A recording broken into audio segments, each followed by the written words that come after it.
lot of people, like if you go to Barrie, Vermont or wherever we go racing, then it's about 50-50. Some people call me JR, some people call me Roland. I don't really like to be called Roland, so some people call me Roland just because they know it annoys me. Like Dean and Tina and them guys that part of the Actua, they call me Roland all the time, just as a joke, pretty much. I've been racing the Actua for, I think it's like going around 5 years, something like that, and pretty much just we wanted to change the pace. We raced local, wanted to try it out, see what it was like, and then we did it, and we enjoyed it a lot more. It seemed like there was a lot less drama involved, and you know, it was a lot more strict rules, and you had to kind of go and race against guys that pretty much had what you had, type thing. So we've enjoyed it. The traveling kind of sucks, but plowing town roads all winter long kind of gets you ready for it, pretty much.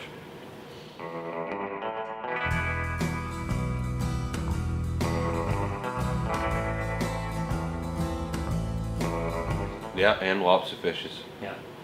Goes on a boat in summertime. Yeah. So wake up 5 in the morning, go on the boat, come home, be home at 11, 12 o'clock in the afternoon, go get in the loader, brush cars till 3 or 4 o'clock, and then work on the race car at night and do it all over again. Act cars are not fun to drive. They have no tire, no shock, no brake, no motor. They're narrower, they're tall, 4-inch ride height. I mean, they're hard to drive. It's been a while. I've drove vac cars for a long time now, and it's been a while since I've drove anything else. And last summer I got a chance to drive Kenneth Densmore's car at Bangor, and that had brakes and motor and shocks and whatever. Well, I guess the shocks are the same, but either way. And I forgot how much more relaxing it was to drive a regular race car, I guess, compared to an AT car. AT cars they're tough.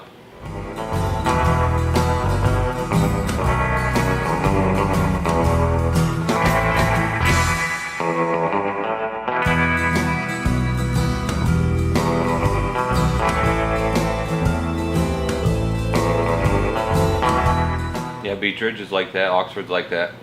Even when you're good, I've always said, even when you're good at Oxford, you know, you might get 10 laps where you can go to the floor, you know, before the start-finish line, pretty much. But other than that, you just kind of, I mean, like Beech Ridge, it's just like almost like racing on ice is what it almost feels like. You just kind of, I guess, growing up in the junkyard over the years and racing on dirt and all that stuff and messing around, it helps when you go to places like that because you're kind of in a 4-wheel skid, you know, for 150 laps. Well, for probably 120 laps, I guess. You get a few laps where the tires are decent enough, but after that you just kind of hold on and go as fast as you can. You were hoping for a caution that race, weren't you? Yep. Yeah, I mean the good guys started up front. I knew it was going to be tough. When you take Eddie Mack and them guys and they start in the top 5, you know, your shots of being there with them at the end is pretty much slim to none, especially when you go 150 laps, no cautions. I mean, we made it to 5th. They was probably half a track ahead of us from there.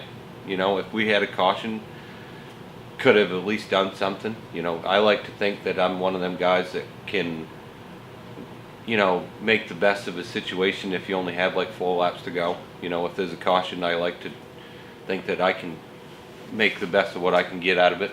But I mean, we just didn't get that chance.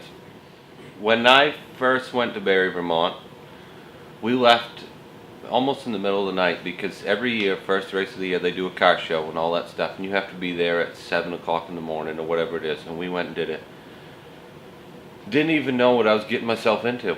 Didn't even know where Barrie, Vermont was, just typed in the GPS and just went, you know, and I didn't know anybody, we didn't know anything. We showed up,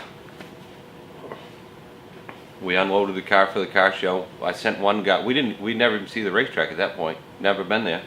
I sent one guy, Rendor, he raced at Bangor a couple times, good friend of mine. Well, I sent him with a trailer to go to the racetrack because you had to park the trailer at the racetrack and we drove the cars up to it. Well, he'd never been there. He typed in the GPS. He drove to the office, the ACT office, instead of the racetrack. We didn't even know where it was, so he calls, panicking about it and all that stuff. And you look back on it now, I mean, I go there, now I can go in the store and you know, everybody knows who I am. Like I'm probably more known in the Vermont area than I am in the Steuben area, because that's where Act's based from. You know, a lot of people go to the races and all that. I have a house that Nick Sweet's brother Nathan, I go and stay there with him. I can go on, we sleep on his couch or whatever, and I can go there. I could go there tomorrow if I wanted to. Wouldn't even have to tell him, and I could stay for as long as I want. He's just like family, closer than family, really. And Nick, same way, and his father Shane, all them guys, they treat me pretty good. So it's no big deal now to travel that 6 hours, because once you get there, you got a shop if you need it, you got a house if you need it. You know, I know a lot of people down that way. I go to a bar, walk in through the door, and everybody asking me how it's going and everything. You know, it's pretty cool. Race cars at distance racing. We did it kind of backwards this year. We had to take the car to the car show for ACT and in Augusta. So we did all that, got it prettied up, took it to the work store. Nickhoff did an awesome job like he always does, you know. And I already knew I had plans to go to Jeff's. He's got a couple things that I wanted him changed, some stuff that's kind of wore out. Just put the car on the jig, make sure it's still straight, because we wrecked pretty hard at Thunder Road the second time last year. Got in a battle with a guy that can't drive type thing. We've had problems with him before, and he should stick to racing wheelbarrows at his house, I'd say. But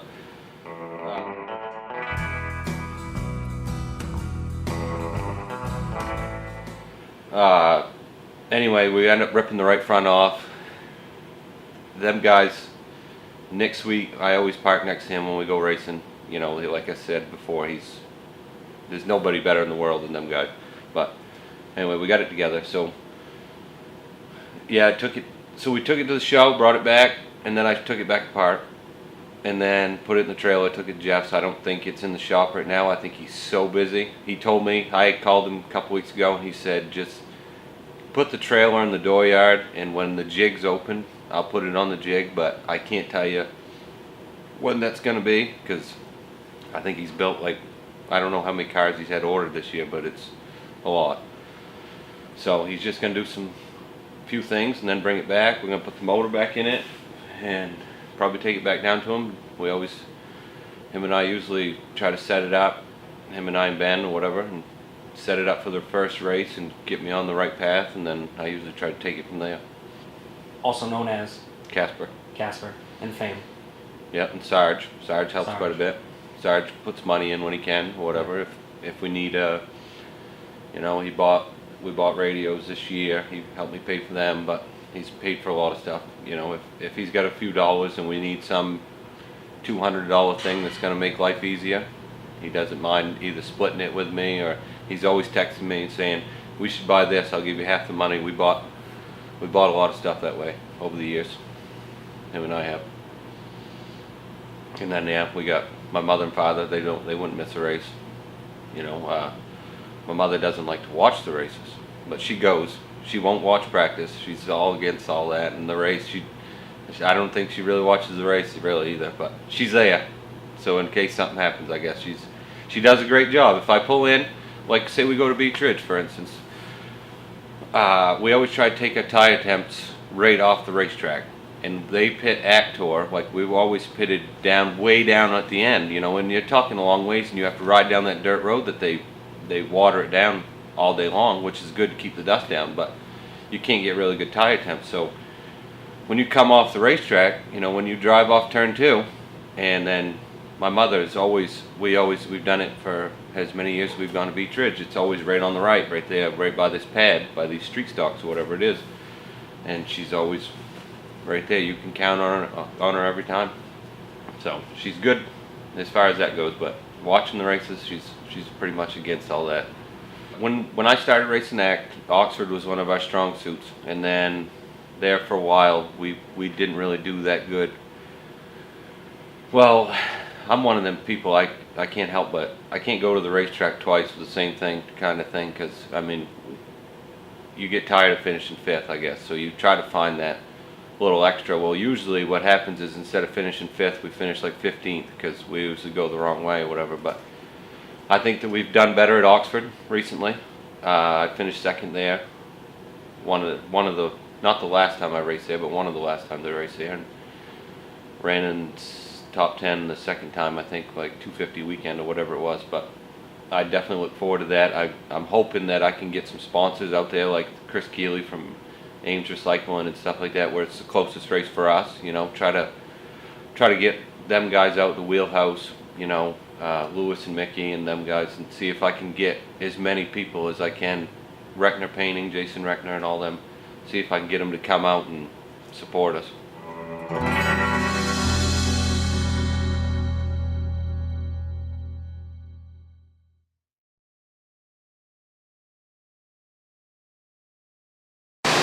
If you don't drink Bud Light, then f*** you.